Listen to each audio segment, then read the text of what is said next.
నేను మీ అర్పిత. మనం వైజయంతి టాక్స్లో కృష్ణుడి గురించి మాట్లాడుకుంటున్నాం. మనకి సౌత్లో ఇంకా కృష్ణుడు అన్నది అంత గొప్పగా తెలియదండి. ఇంకా అజ్ఞానంలో ఉన్నాము అనేది నాకు అనిపిస్తూ ఉంటుంది. ఎందుకంటే మనకి రాముడు ఒక్కడే దేవుడు అనే ఫీలింగ్. కృష్ణుడిని మనం ఇంకా దేవుడి కింద తీసుకోవట్లేదు. కానీ మనం చాలా చాలా చాలా భ్రమలోనూ ఒక ఫాల్స్ దీంట్లోనూ ఉన్నాము. కృష్ణుడిని మించిన దేవుడు లేడు. అన్నిటికంటే 14 భువనాల్లోకి చాలా పైన ఉన్నది గోలోకము. ఆ గోలోకంలో రాధతో ఎప్పుడూ కృష్ణ రాసలీల చేస్తూ ఉంటారంటారు. అక్కడికి మనం వెళ్ళాలంటే ఎంత పుణ్యం చేసుకున్నా, ఎంత మనం ఆ కృష్ణుడిని కొలిస్తే మనకి ఎంత మనం ఆ దేవుడి దగ్గరలో ఉంటే మనకు ఆ యోగం కలుగుతుందో కదా. అయితే మనకు అంతటి యోగాన్ని ఇక్కడ భూలోకంలో ఇస్తున్న ప్లేస్ ఏంటో తెలుసా? బృందావనం. అందుకని బృందావనం వెళ్ళాలి, కృష్ణుడిని చూడాలి అనేది చాలా అనుకోవాలి. అది ఎట్లా అంటేట నిమిషం నిమిషం బృందావనం బృందావనం బృందావనం బృందావన్ బాకీ బిహారీ, బృందావన్ లాల్, బృందావన్ కృష్ణుడు.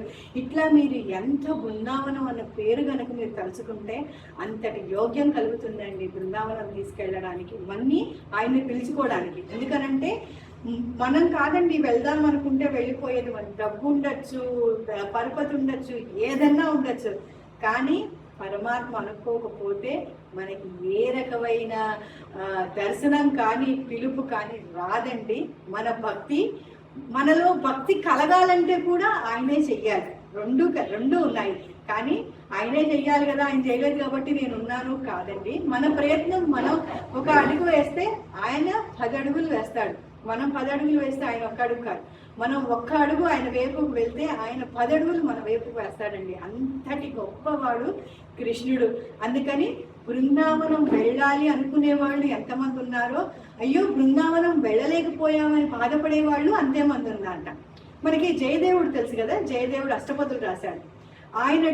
ఆయన చివరి రోజుల దాకా కూడా ఆయన కృష్ణుడిని కదండి బృందావనం వెళ్ళలేకపోయాట. ఆయన బాధ చాలా ఎక్కువ ఉండేది, బృందావనం వెళ్ళలేకపోయాను. కానీ బృందావనంలోకి వెళ్ళంగానే యమునలో స్నానం చేసి యమున దర్శనం చేసుకొని ఒక లతలు ఇగుంటాయంట, ఒక గార్డెన్ లాంటిది బగీచా, దాంట్లో అది చూసుకొని మన ఇది గోవర్ధన పర్వతం ఉంది కదా, దానికి దండం పెట్టుకొని బృందావనంలో కృష్ణుడి దగ్గర దండం పెట్టుకోగానే ఆయన లోకి లీనమైపోయాట. మనం చేయవలసిన ప్రార్థన, మనం చేయవలసిన పూజ, మనకి కలగవలసినంత నమ్మకం అంత ఎక్కువ ఉంటే మనకు అంతటి పుణ్యాన్ని ఇస్తాడండి. ఇది చాలా విషయాల్లో చాలా మంది దగ్గర ప్రూవెన్. మనం కూడా అంతటి భక్తిని పెంచుకుందాము. కృష్ణుడిని మించిన దేవుడు లేడండి. అమ్మవారు స్త్రీ స్వరూపం, పురుష స్వరూపం విష్ణుమూర్తి, అదే కృష్ణుడు. సో ఇద్దరు అంతటి గొప్పవాళ్ళు. మనం వాళ్ళ పాదాలు పట్టుకోవడం తప్పించి ఏమీ చేయలేము. వాళ్ళ పాదాలు పట్టుకుని వేడుకున్నాం మనకంతటి భక్తిని ప్రసాదించమని కదండి. థ్యాంక్ యూ అండి. ప్లీజ్ మా ఛానల్ని లైక్ అండ్ సబ్స్క్రైబ్ చేయండి. మీకు ఇలాంటి మంచి మంచి కథలు, మంచి మంచి విషయాలు మీ దాకా వచ్చేందుకు అవకాశం కలుగుతుంది. థ్యాంక్ యూ అండి.